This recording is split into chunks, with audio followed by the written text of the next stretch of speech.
Mga accomplishments ng BFAR noong 2025 at mga plano nito ngayong taong 2026, ating pag-uusapan kasama si Ginoong Nazario Briguera, Chief Information Officer at tagapagsalita ng Bureau of Fisheries and Aquatic Resources o BFAR.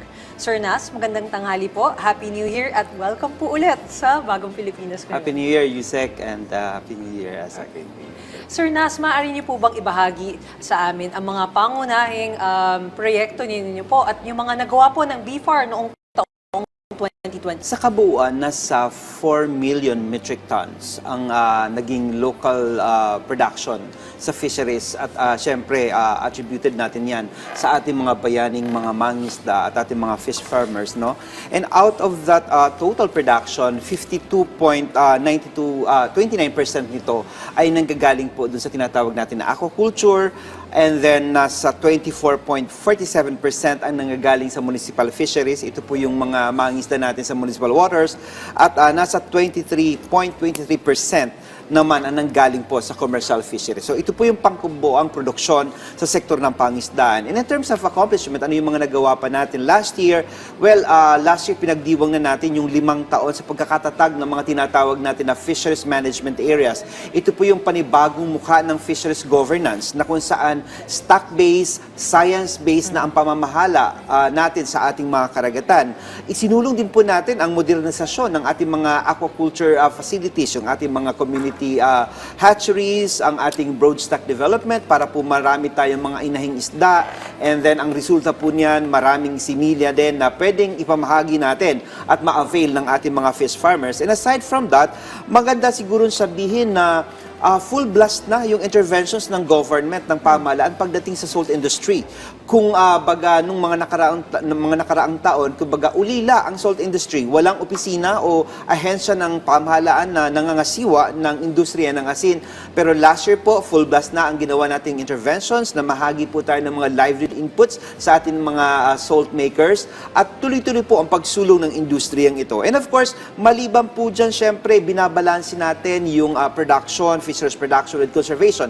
Hindi pwedeng produce lang tayo, no, without taking into account yung sustainability ng ating fisheries resources. Kaya kasabay nito, syempre, yung tinatawag natin na pagsulong ng coastal resource management, not only sa marine, pati doon po sa ating mga inland fisheries or sa mga freshwater bodies of water natin. Kaya may tinatawag tayo mga balik-sigla sa mga ilog at lawa. Pinanunumbalik natin ang sigla ng ating mga ilog, ng ating mga lawa, lalo na po yung mga nitibong isda. So, ibinabalik natin para manumbalik yung sigla ng ating mga katubigan. And then, of course, maliban dyan, isang good news din, last year, nadagdagan po ang tinatawag natin na fish pond lease agreements. Ano po ito? Para po sa kaalaman ng lahat, ang mga fish ponds po sa Pilipinas, ang nagmamay-ari po niyan ay estado, no? At kung ikaw, isang fish farmer, at gusto mo mag-alaga ng estado, mag-operate ng fish pond, lumapit lamang po kayo sa gobyerno sa pamamagitan ng Department of Agriculture, Bureau of Fisheries and Aquatic Resources, at pwede po kayo mag-apply ng lease doon sa mga fish ponds natin. And as of last year, nadagdagan ng 114 fish pond lease agreements. So, nangangahulugan ito ng additional 1,313 hectares na i-operate or ini-operate ng mga fish ponds. So, ano ibig sabihin po nito? Dagdag na production sa ating fisheries, sa ating aquaculture, and of course, dagdag na trabaho para sa ating mga kababayan. Sir Nas, gaya po ng sa pagsasaka, meron talagang post-harvest losses. So ano po yung ginawa ng BFAR para mabawasan po yung pagkalugi ng ating mga mangingisda pag pangisda na sila o nahangon na nila yung kanilang sila? Magandang tanong yan, Asik Joey, no? Kasi napaka-importante na sa paghangon ng isda ng ating mga mangingisda, walang nasasayang. At may pag-aaral na sinasabi, no, na nasa, I think, 30 to 40% ang nasasayang sa huli ng ating mga mangingisda. So anong ginagawa ng pamahalaan dito? Well, nandyan yung patuloy na pagsulong natin, no? Nag-ooperate ang ating mga community fish landing centers. Ito po yung daungan ng isda. At hindi lang po ito daungan, sinisiguro ng pamahalaan na may basic post-harvest equipment ang ating mga community fish landing centers. At least meron man lang doon ice-making machine. Kasi napakahalaga ng yelo para sa mga mangingisda, no? So paghango pa lang, kailangan nga, doon pa lang sa dagat, naglalagay ka na ng yelo para pagdating doon sa pangpang, sariwa pa rin ng isda, napepresyohan pa rin ito ng tama. So ito yung kahalagahan ng post-harvest interventions for the government. At ang pamahalaan ay hindi po tumitigil dyan. Sinisiguro natin na aside from preserving the freshness sa pamamagitan ng yelo, tinuturuan din ang ating mga mangingisda na magkaroon ng skills pagdating doon sa post-harvest technology, yung pagpuproseso sa fish processing naman, pagpuproseso ng mga isda para mas humahaba ang shelf life nito at maliban siya, nagkakaroon ng value adding itong isda at naibebenta sa mas mataas na halaga na kahulugan ay mas dagdag na kita para sa ating mga mangingisda. Okay. Sir Nas, no, paano po ba pinamumunuan ng BFAR yung Bangus Fry Sufficiency Program para po masigurong sapat ang supply natin po sa merkado? Yes. Bangus Fry Sufficiency Program.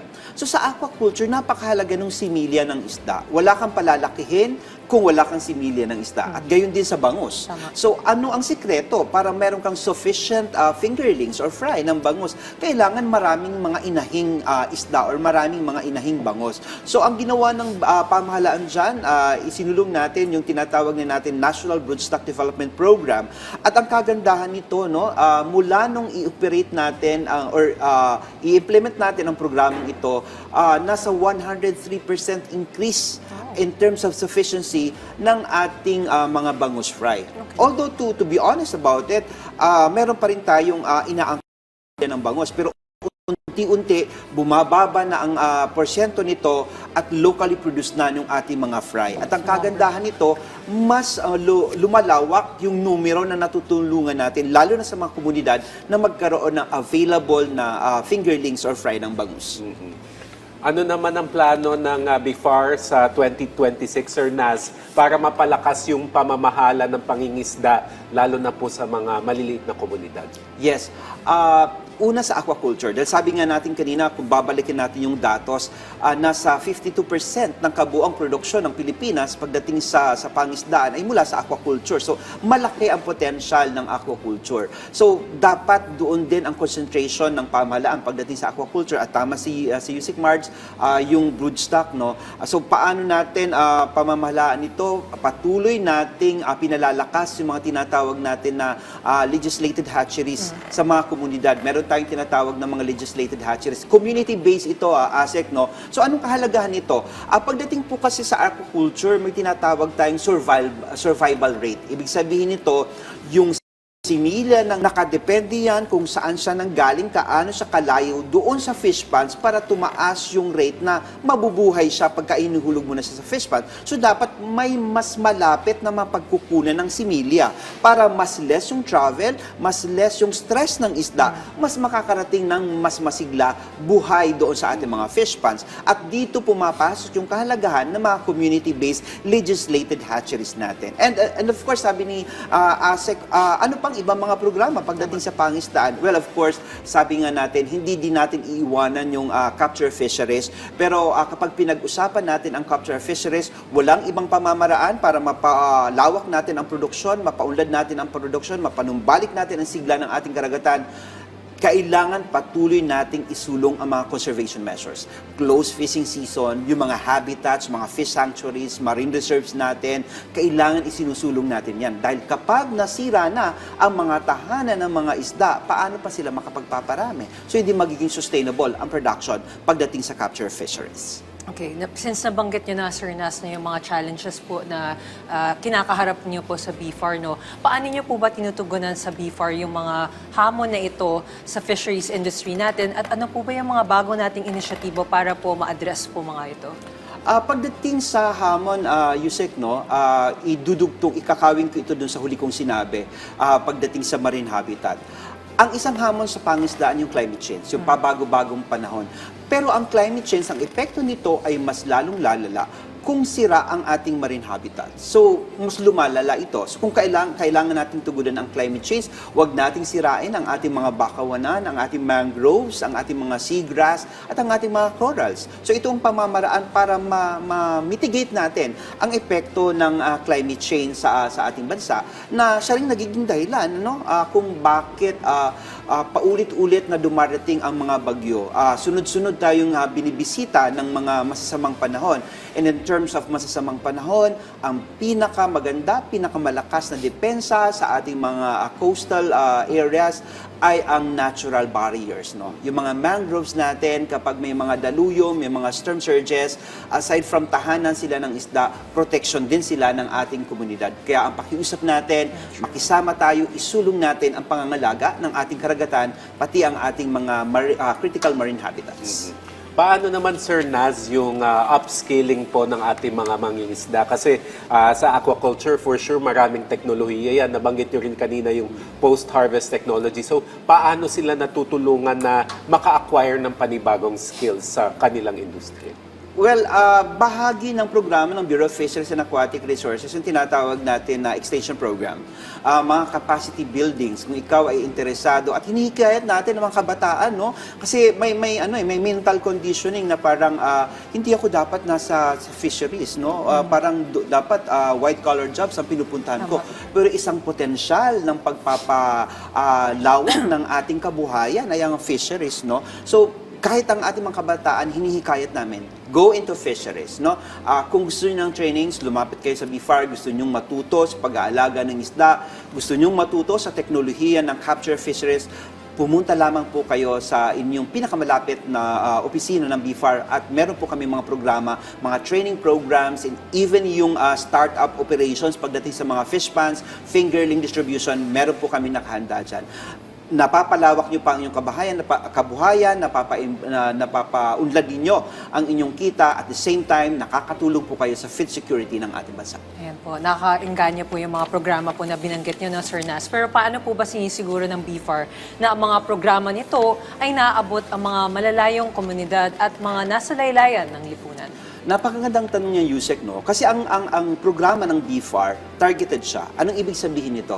Hindi tayo basta-basta nagbababa ng programa na hindi natin pinag-aralan ang lugar, no? For example, mayroon kaming special project, yung SAAD project natin.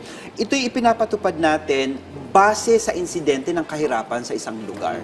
So it's a targeted interventions. We implement the program based on the poverty incidents. Kung saan mataas yung insidente ng kahirapan, doon tayo nagko-concentrate ng ating mga programa. So it's a targeted interventions. And then paano natin naaabot? Well, ang ahensya po, nag-ooperate kami hanggang probinsya. Meron po kami mga provincial fishery offices at closely coordinated with our mga municipalities, local government units to ensure na ang lahat ng mga mangisda sa pinakamalayong pampang ng Pilipinas ay naaabot ng pamahalaan. At ito yung gusto ng ating Pangulo, no?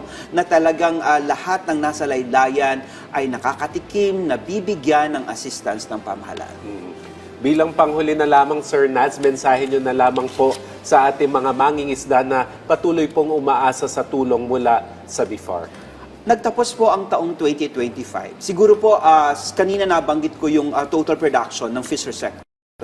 Siguro sa pagkakataong ito, Asek, no, isang pagsaludo sa ating mga bayaning mangingisda. Sinusuong nila ang daluyong, ang lamig ng panahon kapag nangingisda, ang paglusong sa mga fish ponds ng ating mga fish farmers, masiguro lamang na ang bawat tahanan, ang bawat hapag ng pamilyang Pilipino ay may sapat na isda. At ito'y isang kabayanihan ng ating mga mangisda. At sa pagpasok po ng 2026, sinisiguro po namin sa inyo, sa Bureau of Fisheries and Aquatic Resources, na handa po ang pamahalaan sa mga programa. Nandito po kami nakaantabay at tutumbasan po namin ang inyong pagsusumikap, ang inyong sipag para po masiguro natin na tuloy-tuloy, inklusibo ang pag-unlad ng sektor ng pangisdaan.